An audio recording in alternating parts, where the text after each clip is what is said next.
Hi friends, welcome to Madhura creations and blogs. ಇವತ್ತು double ಲೇಯರಲ್ಲಿ ಮಾಡಿರೋ ಅಂದರೆ ಎರಡು ಥರ ದಾರಾನ ಮಿಕ್ಸ್ ಮಾಡಿರೋ ಬೇಬಿ ಕುಚ್ಚು ಯಾವ ಥರ ಹಾಕೋದು ನೋಡೋಣ ಬನ್ನಿ. ನೋಡಿ, ಇಲ್ಲಿ ನಾನು ಅರ್ಧ ಹಾಕಿದ್ದೀನಿ ಈಗಾಗಲೇ. ಇದಕ್ಕೋಸ್ಕರ ನಾನು ಸ್ಯಾರಿನಲ್ಲಿ 2 ಕಲರ್ ಇರುತ್ತಲ್ವ, ಅದರಲ್ಲಿ ನಾನು ನೋಡಿ ಅದು 80 ಎಳೆ ದಾರ ತೊಗೊಂಡಿದ್ದೀನಿ. 80 ಎಳೆ ಅಂದರೆ ಕಟ್ಟುವಾಗ ಡಬಲ್ ಫೋಲ್ಡ್ ಮಾಡಿದ್ರೆ 160 ಎಳೆ ಆಗುತ್ತೆ. ಇನ್ನೂ ಒಂದು ಕಲರ್ನೂ ಸಹ ನಾನು 80 ಎಳೆ ತೊಗೊಂಡಿದ್ದೀನಿ. ಒಟ್ಟು 2 ಕಲರ್ ದಾರನ 80 ಅಂದರೆ 160 ಎಳೆ ದಾರ. ನೋಡಿ, ಈ ರೀತಿ ಮೊದಲಿಗೆ ಸ್ಯಾರಿಗೆ ಒಂದು ಸ್ವಲ್ಪ ಹೋಲ್ ಮಾಡಿಬಿಟ್ಟು ಅದರಲ್ಲಿ ಒಂದು ಕಲರ್ ದಾರನ ತೊಗೊಂಡು ಕರೆಕ್ಟಾಗಿ ಸೆಟ್ ಮಾಡಿ ಇಟ್ಕೋಬೇಕು, ನಮಗೆ ಎಷ್ಟು ಉದ್ದ ಬೇಕಂತ. ಮತ್ತು ಪಕ್ಕದಲ್ಲೇ ಇನ್ನೊಂದು ಹೋಲ್ ಮಾಡಿಬಿಟ್ಟು ಅದಕ್ಕೂ ಕೂಡ ಇನ್ನೊಂದು ಕಲರ್ ಇತ್ತಲ್ವ, ಪಿಂಕ್ ಕಲರು, ಸೊ ಅದನ್ನು ಕೂಡ ಅದೇ ರೀತಿ ಸೇಮ್ ಸ್ಯಾರಿ ಒಳಗಿಂದ ಎಳ್ಕೊಂಡು ಎರಡನ್ನೂ ಒಂದೇ ಸಮ ಮಾಡಿಕೊಂಡು ಮತ್ತು ದಾರನೆಲ್ಲ ಕ್ಲೀನಾಗಿ ಸೆಟ್ ಮಾಡ್ಕೋಬೇಕು ಫ್ರೆಂಡ್ಸ್. ಇಲ್ಲಿ 2 ಕಲರ್ ಮಿಕ್ಸ್ ಆಗಬಾರ್ದು, ಒಂದೊಂದು ಎಳೆ ದಾರ ಮಿಸ್ ಆಗುತ್ತೆ. ಸೊ ಅದೆಲ್ಲ ಕ್ಲೀನಾಗಿ ಸೆಟ್ ಮಾಡಿಕೊಂಡು ನೋಡಿ ಈ ರೀತಿ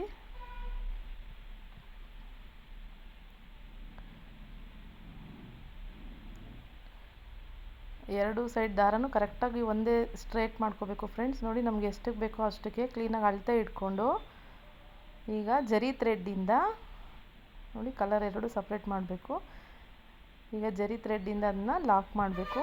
ಸೊ ಮಧ್ಯದಿಂದ 2 ಕಲರ್ ಮಧ್ಯದಿಂದ ಜರಿ ಥ್ರೆಡ್ಡನ್ನು ತಂದು ನೋಡಿ ಬೆರಳಲ್ಲಿ ಇಟ್ಕೊಂಡು ಬಿಗಿಯಾಗಿ ಲಾಕ್ ಮಾಡಬೇಕು ಫ್ರೆಂಡ್ಸ್. ಇದು ಒಂದು 3 ರಿಂದ 4 ಸರಿನಾದರೂ ಕ್ಲೀನಾಗಿ ಲಾಕ್ ಮಾಡಿ ನೋಡಿ ಈ ರೀತಿ ದಾರಾನ ತಂದು ಸೂಜಿಯಿಂದ ಟೈಟ್ ಮಾಡಬೇಕು.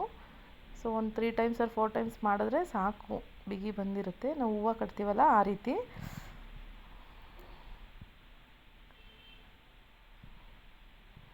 ನೋಡಿ ಫ್ರೆಂಡ್ಸ್, ಇದು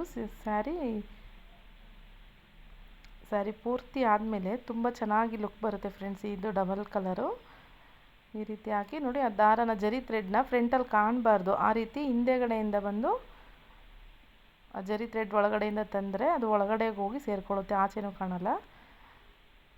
ನೋಡಿ, ಈಗ ಎಷ್ಟಕ್ಕೆ ಬೇಕೋ ಅಷ್ಟಕ್ಕೆ ನಾವು ಅಳತೆ ನೋಡಿಬಿಟ್ಟು ಕಟ್ ಮಾಡ್ಕೋಬೇಕು. ಮತ್ತು ಒಂದು ಕುಚ್ಚಿಂದ ಇನ್ನೊಂದು ಕುಚ್ಚಿಗೆ ಹೋಗೋಕ್ಕೂ ಕೂಡ ನಾನು ಒಂದು ಬೆಟ್ಟಲ್ಲೇ ಅಳತೆ ಇಟ್ಕೊತೀನಿ. ಸೊ ಅದನ್ನು ಕೂಡ ನೋಡ್ಕೊಂಡು ಮಾಡಬೇಕು ಫ್ರೆಂಡ್ಸ್.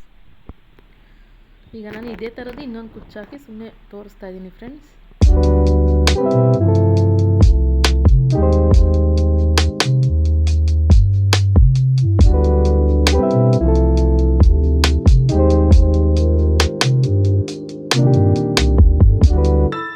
ಒಂದೇ ಕಲರ್ ದಾರ ಆಗಿದ್ದರೆ ಬೇಗ ಮುಗ್ದೋಗುತ್ತೆ ಬೇಬಿ ಕುಚ್ಚು. ಸೊ 2 ಕಲರ್ ದಾರ ಆಗಿರೋದ್ರಿಂದ ಸ್ವಲ್ಪ ಟೈಮ್ ಹಿಡಿಯುತ್ತೆ. ಅಂದರೆ ಕಸ್ಟಮರ್ ಅದೇ ರೀತಿ ಇಷ್ಟಪಟ್ಟಿರೋದ್ರಿಂದ ನಾವು ಅದೇ ಥರ ಮಾಡಿಕೊಡ್ತಾಯಿದ್ದೀನಿ. ನೋಡಿ ಫ್ರೆಂಡ್ಸ್, ನೀವು ಯಾರಾದರೂ ಸ್ಯಾರಿಗಳಿಗೆ ಈ ಥರ ಟ್ರೈ ಮಾಡೋದಂದರೆ ಮಾಡ್ಬೋದು, ಚೆನ್ನಾಗಿ ಬಂದಿದೆ.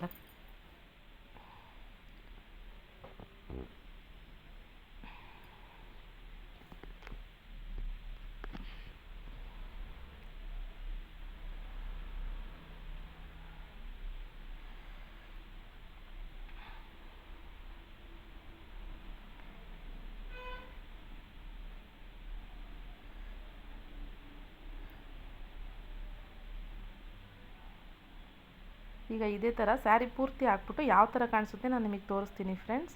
ಫೈನಲಿ ಸ್ಯಾರಿ ಈ ಥರ ಬಂದಿತ್ತು. ಇದಕ್ಕೂ ನಾನು ಈ ಕುಚ್ಚೆಲ್ಲ ಆದಮೇಲೆ ಸ್ವಲ್ಪ ಥ್ರೆಡ್ಡೆಲ್ಲ ಫಿಕ್ಸ್ ಆಗಲಿ ಅಂದ್ಬಿಟ್ಟು ಸ್ವಲ್ಪ ಐರನ್ ಮಾಡ್ತಾಯಿದ್ದೀನಿ. ಬರೀ ಕುಚ್ಚ ಮೇಲೆ ಮಾತ್ರ ಮಾಡ್ತಾಯಿದ್ದೀನಿ ಫ್ರೆಂಡ್ಸ್. ಅದು ನೋಡಿಕೊಂಡು ಮಾಡಬೇಕು, ಜಾಸ್ತಿ ಹೀಟಲ್ಲಿ ಕೂಡ ಮಾಡೋಂಗಿಲ್ಲ, ಅದು ರೇಷ್ಮೆ ಸೀರೆ ಆಗಿರೋದ್ರಿಂದ. ಸ್ವಲ್ಪ ಥ್ರೆಡ್ನೆಲ್ಲ ಸೆಟ್ ಮಾಡಾದಮೇಲೆ ಫೈನಲ್ ಲುಕ್ಕು ಈ ಥರ ಬಂದಿತ್ತು ಫ್ರೆಂಡ್ಸ್.